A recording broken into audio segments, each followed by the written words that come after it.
Alright everyone, welcome to Otaku Bout It, the podcast where we talk about any and everything in otaku culture. I'm your host Shelby. And your co-host Lorentz. And welcome to the very first episode of our podcast. Thank you for joining, listening in. We appreciate it. This episode we're going to be talking about our first experience with anime and kind of what kept us coming back to it. And, we just kind of wanted to address this first and have this kind of be the intro to our podcast because we feel like, a lot of you guys have probably watched anime or are continuously watching anime. And we just kind of want to connect with you and make this like a community, Make us like relatable Yeah. to what you guys are experiencing. Yeah, because we're all just one big family.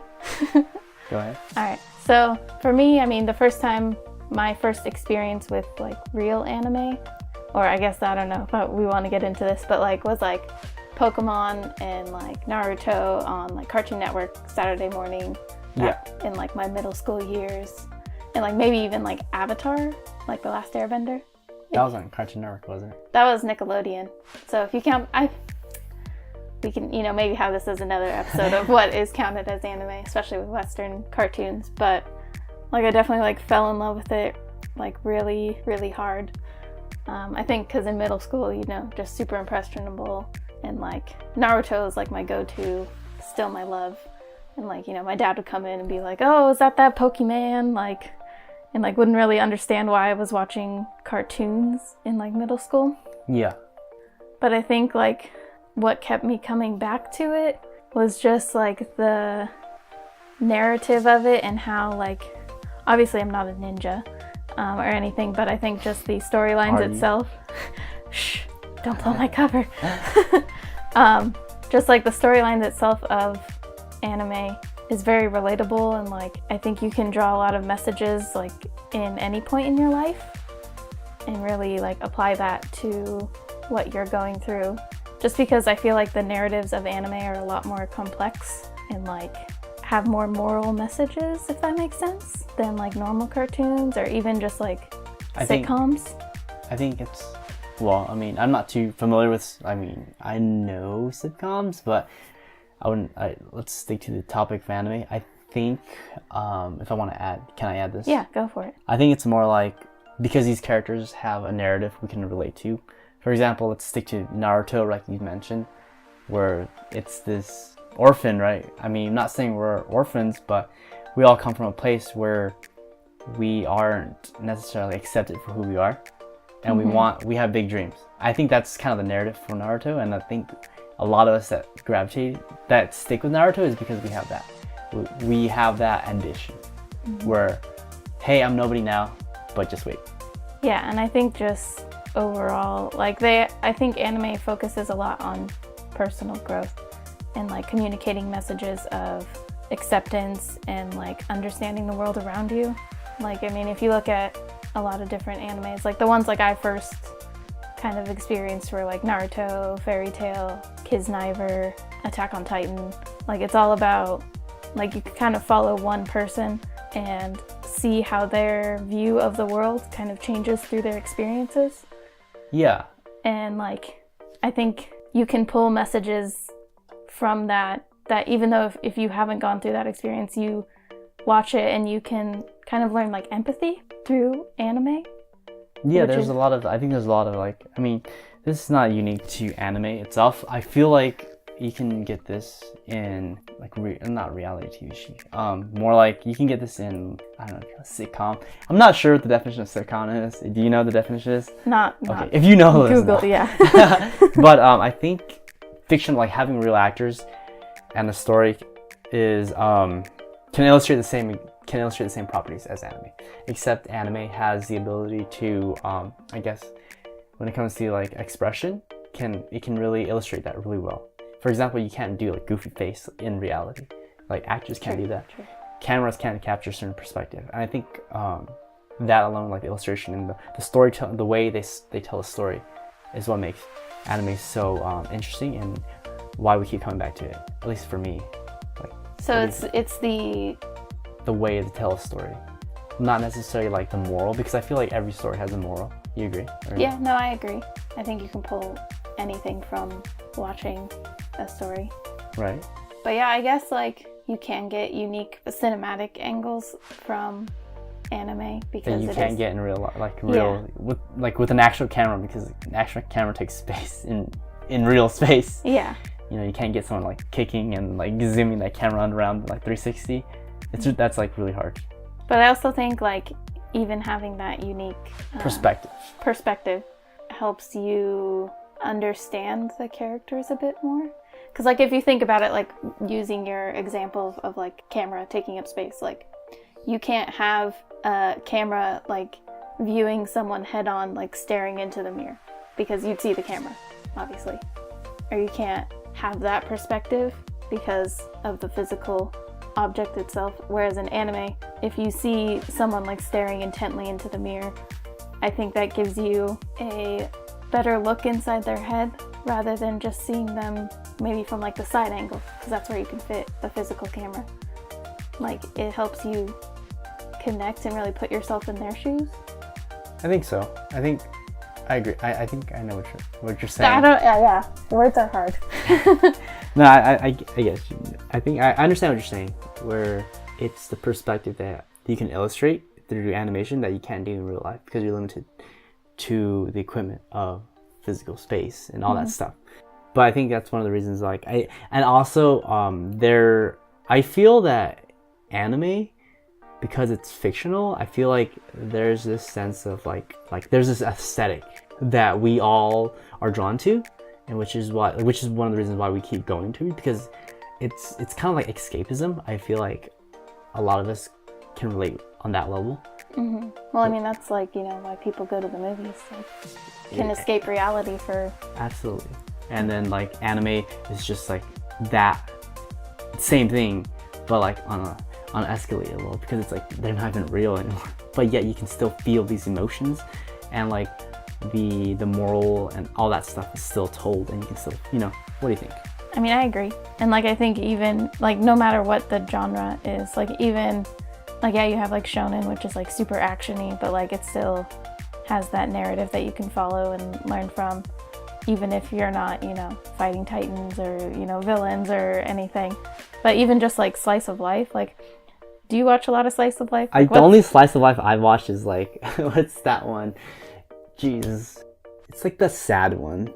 The sad one. Oh, that narrows it all down. The slice of life. I guess 8. No. Clannad.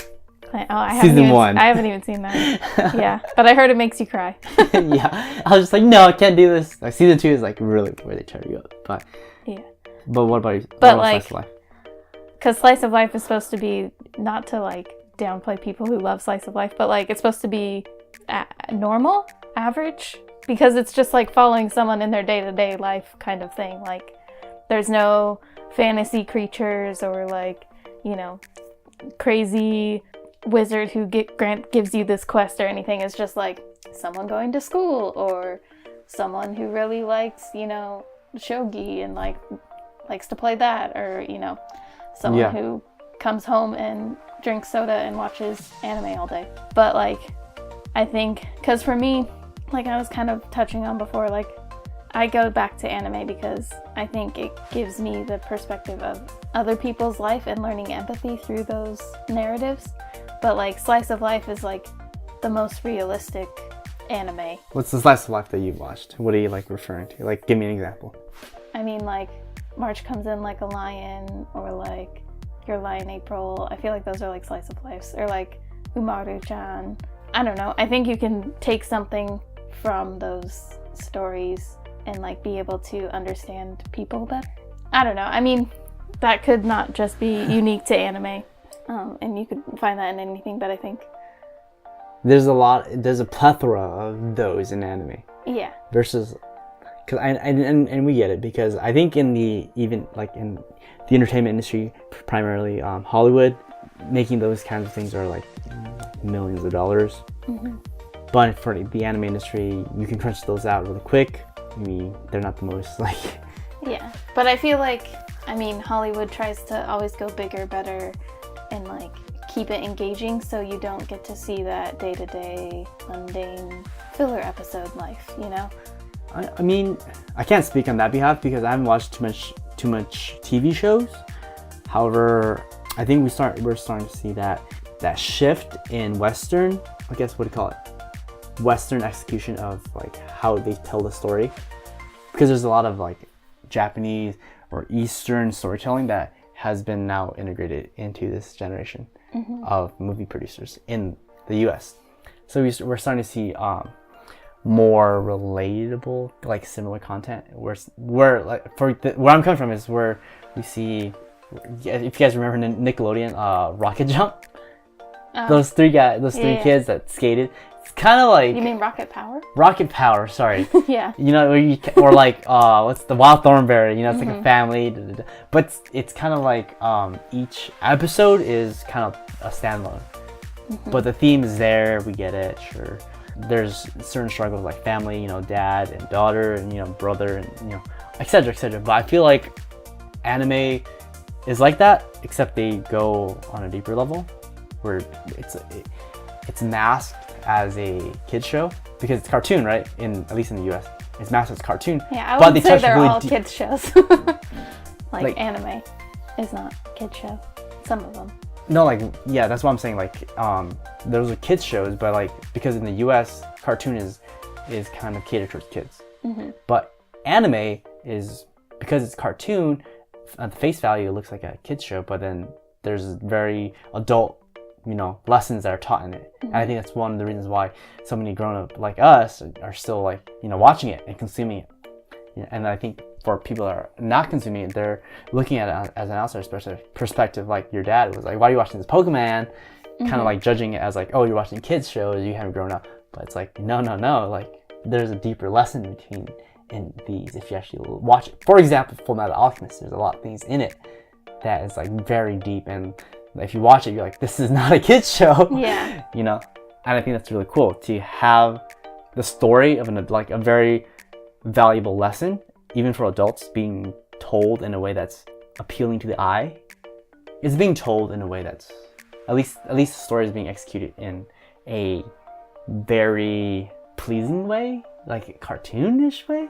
Like visually pleasing or just like narratively pleasing? I think visually. So do you think that for you, is it the visual aspect or the narrative aspect that keeps you going back to anime? I think there has to be a sweet spot between the two of them. If it's just visually pleasing and the plot is not very valuable to me, I wouldn't really watch it. And if it's if the plot is very like valuable, however the aesthetic of it is not pleasing, I can't watch it either, just because it's so, the visual is distracting. So I feel like there has to be a sweet spot between the two. No, I agree, because like some anime, like people have recommended a lot, but I couldn't get past the visuals. Couldn't get past the visuals like for the longest time. Like I know one is like Kill la Kill. Okay. Like when I first started watching that, just like it was a lot different than like the other style.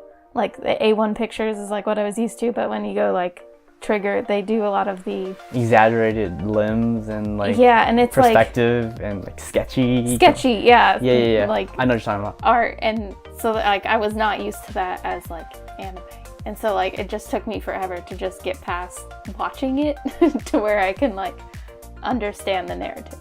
But no, I would agree with that. With that, you have to have a sweet spot between the narrative. And it's going to vary from individual to individual. Like for example, we're starting to see a lot of cell shading and, you know, 3D modeling. For example, Berserk. Yeah, that's true. Which is very, you know, odd to us because we grew up with we didn't grow up with that.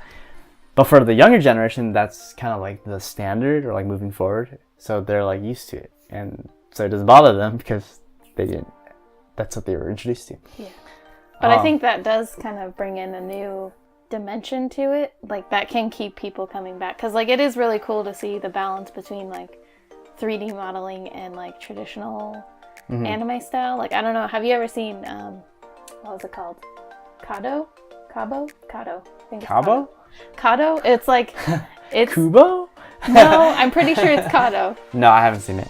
It's like about this alien that comes in this giant sphere.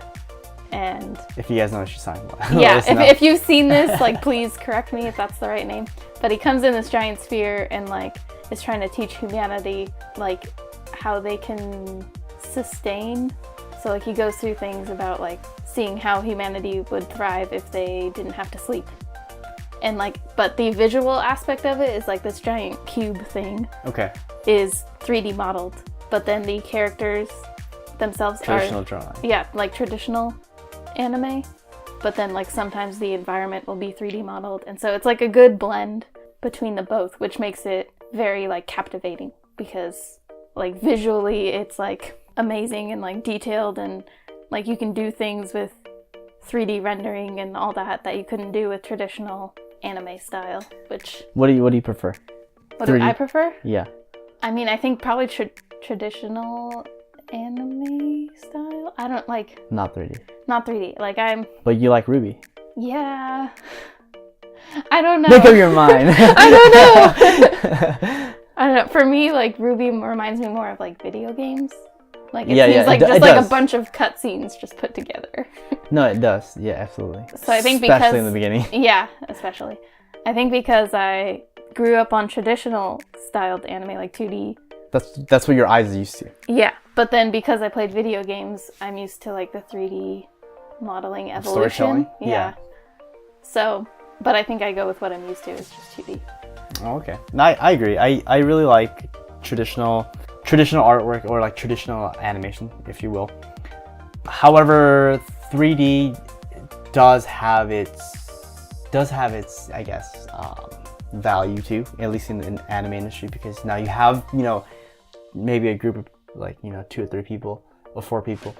I don't know how many people it is, but there's sure a lot less work in 3D modeling versus the traditional art, in which you have to draw, you know, 100 to 200, 300. Yeah, like panel per week kind of thing. Yeah. So at least when it comes to labor, I do see the value in 3D animation. But there's another. I came across this article with we're deviating away from the topic of like why we come back to anime. But I think since we're on the topic of 3D and 2D animation, I think there's a lot of deviation between 3D modeling, like in storytelling, like in animation, in Japan specifically, or I guess even in the Eastern or out of the United States, because we see, for example, the Paperman. I think that's what the name is called in Pixar. The short that was before Wreck-It Ralph, I think. The paper. Yeah, he does airplanes and he throws them out. That's so cute. I love that. That's completely 3D, but then it has I think it's very aesthetically pleasing, and I'm not distracted at all by the way that story unfolds and how the characters move. However, when I watch something like Berserk, or what's that one 3D anime on Netflix, Estonia, like the big space one.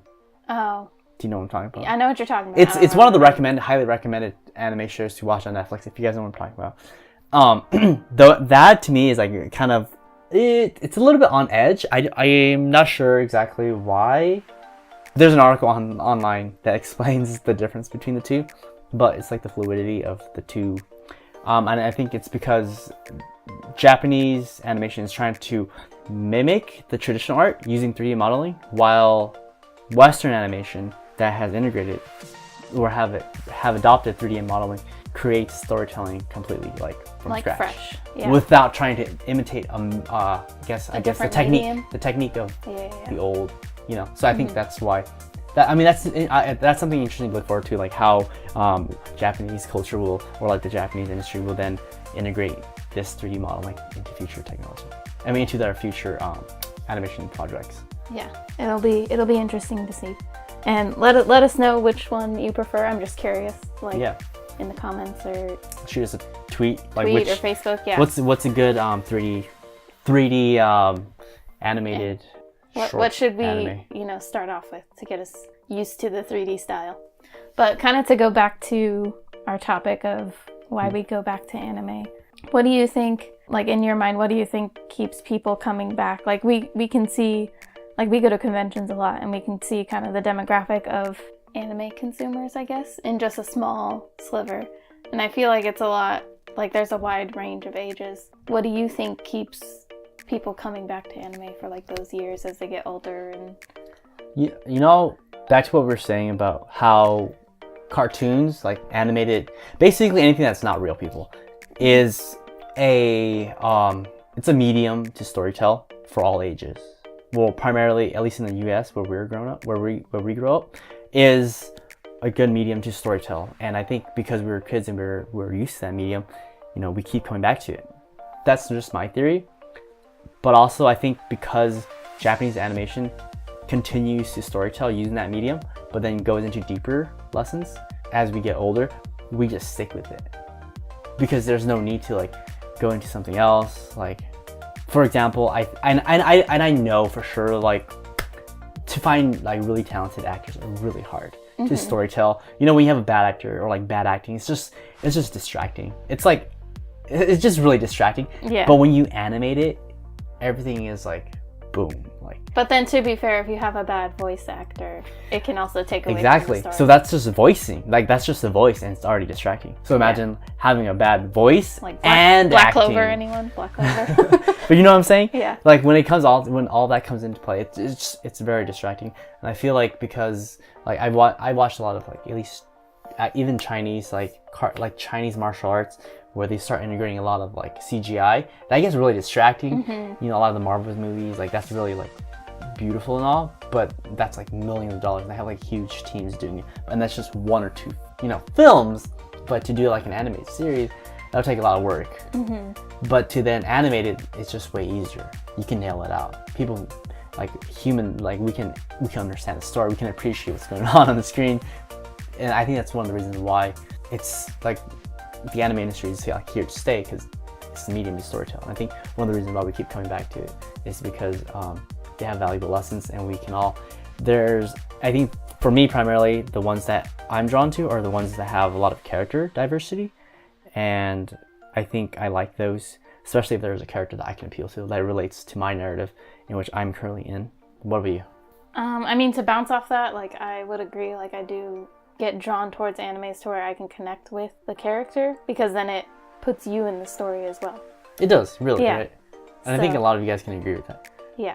But, I mean, I think, I'm not entirely sure, because I feel like from what you were saying, like, why people stick with it is because they watched it when they were young. But, like, for me, like, I started watching it in middle school, but then I, like, cut it off for, like, all of high school and didn't get back to anime until, like, mid-college. Okay. And so, like, the reason, like, I came back to it was because, yeah, I did have that love for it when I was younger. And so I was like, oh, maybe I still like it, or, like, I wonder how it's changed. And so, like, then I got drawn back in and, like, hooked. What made you love it in the first place? I think just that it's different, and you can get a lot, like, more different stories than just, like, live action shows, like, with, like, real people. Because you can build, like, these fantasy worlds and still have a character depth and, like, diversity and, like, moral lessons within the story, but in this, like, fantasy world that's, like, visually captivating. You can't get a lot of that with just, like, your regular, live action. Yeah, I TV agree. shows, which I think is, like, why, like, movies do so well. Like, when, like, Avatar came out, like, not the Airbender, not that, we don't talk about that one. The blue people, that one. Pocahontas. Yeah, like, I think people love that because it's kind of like anime, where you have this extravagant world with, like, very deep visuals and, like, but you still have a smooth narrative to follow along with. I agree with you, like, 1,000%. It's like Pocahontas. It's Pocahontas. Yeah, pretty much. But, like, reskinned with visual effects and outer space, and people can appreciate that. Yeah. Like the aesthetics. And, like, fantasy creatures and all that. Absolutely. Yeah. Like, I mean, I agree with you, like, and I think, I'm sorry, go ahead and finish what you were trying to say. Oh, no, I just think, like, maybe people, I can't speak for the collective mass, but, like, people are drawn to, like, the, like, unexplainable and, like, imaginative and fantasy, like, world, because it's different than their day-to-day, and so it's, like, really easy to be fascinated by it. And so anime, you can do a lot of that. Yeah, I think anime, you can do all that, and I agree with you 1,000%. I think one of the reasons, like, that I came back to it is because the visual aesthetics of the anime, the storytelling, the story, the narrative, it can be told in real life, like a live action. But to be able to tell that in a way that's, I guess, with the imagination, that, because humans, I believe that we're just very, like, creative creatures, and we can come up with like really crazy creations. And I think animation, like anime, captures all that and tells a story that we can all relate to. Just like, I was really fascinated with like Greek mythology and all that stuff, because all those creatures, they're not real, and it's like really cool to like really imagine what these creatures look like, the Hydra, Cerberus, Titans and all that stuff, and like, I guess Mount Olympia. I think that itself is like really cool, but the story and the ethics between all that, the lessons that you learn in it, it's so valuable. It's not just like, oh, this is a cool character. It has, what do you call it? It captures the imagination of the human. And I think that's one of the reasons why so many of us keep coming back to it. So many of us, we like seeing it. We like to see and I think it stirs our imagination as the viewers too. Yeah. Well, I would agree. I think anime is like a way to bring like your dreams to life. Like you can do whatever you want in this anime universe. And so like I think like the creators themselves are just like somewhat bringing their dreams to life on the screen. Right. And like I think that's easily captivating by people, and so it keeps them coming back even throughout the generation or like the span of their life. Like it's always easy to find something that draws your interest, because there's such a world that you can create that you're bound to find something that you love, I think so. Like, it's really cool. Even if it's like not something you love, but you can appreciate that it's someone else's imagination. I think that's really cool. I think it's the imagination. Like, that's what animation does. And like, not just, it comes in like there's so many animes out there you're not limited to. And I think one of the reasons why I come back to it is because live action there just wasn't enough of it. Like, like I watched Breaking Bad. What do you call it? What's another one? Like, Stranger Things. Stranger Things was cool because it had the upside down, It had something that was a little different from the real world. And I think that's really cool, and I can appreciate that. But then there wasn't so much of that. Yeah. And at least back in the day, where CGI and prosthetics are that good. Yeah. Well, no, I think like a lot of shows you can lump into categories. Like you have your crime shows, you have your doctor shows, you have your day-to-day sitcom shows like Friends and Seinfeld and all that. And then like it's the span of live action shows is like so only a fraction of what like the span of anime I think is. And I you know what, actually I think you come to a good point. I think I just want to add, like, I think human beings, like, now I'm gonna be like sound like some wise man, but I drop think some knowledge, go. I think I'm just onto this idea of like, I think a lot of us we're just, as human beings, we're very creative individuals, like I said earlier, and I think that's one of the reasons why we saw the rise of Star Wars, back in 1977 when Star Wars, I guess episode 4 came out. Yeah, episode 4. Sure. But like, because that brought in elements completely out of this world and was able to execute it well, and same thing with Blade Runner, we see a lot of those really popular and people really gravitate towards, like the Guyver, like all of those are just like which, I mean, the Guyver was also originally anime, but example like that is an example of like what people like, because we can see day-to-day life, we can see day-to-day, we see what's going on with our neighbors, our friends, blah blah blah, our personal lives, but we want to see something different. And I think that's the value that anime brings to our lives, and that's one of the reasons why we watch it, and we can relate to the story and the characters inside these stories. Agreed. Yeah, I think we'll call it at that for this episode. Don't want to keep you guys too long, but if you agree with us, if you think anime is a lot larger span to choose from and they have unique perspectives, let us know, or let us know the reason that you keep coming back to anime. Like, we'd love to hear from you guys. We want this to be a community, a discussion between us and you. Yeah, well, if everyone, like, we want eventually, like, the goal is to get everyone to kind of listen and just share their opinion and their view of how they're feeling and why they like anime, or like this whole culture. Yeah, not just anime, but like video games too. Video games, cosplay, conventions, this whole pop culture. Just I think we can lump it all together. Just like the out of the ordinary world. I think we can say that. But yeah, so let us know. You can find us on Twitter, Facebook, Instagram, YouTube. at Otaku Bout It Podcast, or you can shoot us an email at otakuboutitpodcast@gmail.com. Love to hear from you guys. We want to have this as a platform to share all stories, you know, from the community. Definitely. And if you guys are just listening to this on your commute, we thank you. If you're listening to this on your cardio session, we thank you too. That's a good way to listen to this podcast. We're thinking of doing definitely shoot us a question, because Shelby, you're planning to do we want to do like a segment where, you know, we answer your questions. So we want, you know, a talk about it all. Yeah, we're not just going to be here preaching, you know, but this is the first episode, so it's just us talking. So we'd love to hear what you guys have to say. Yeah, and we'll definitely include that in the show. Yeah. All right, well, that's it for this episode. Thanks for joining, and we'll talk again soon. I'll see ya. Bye. Bye.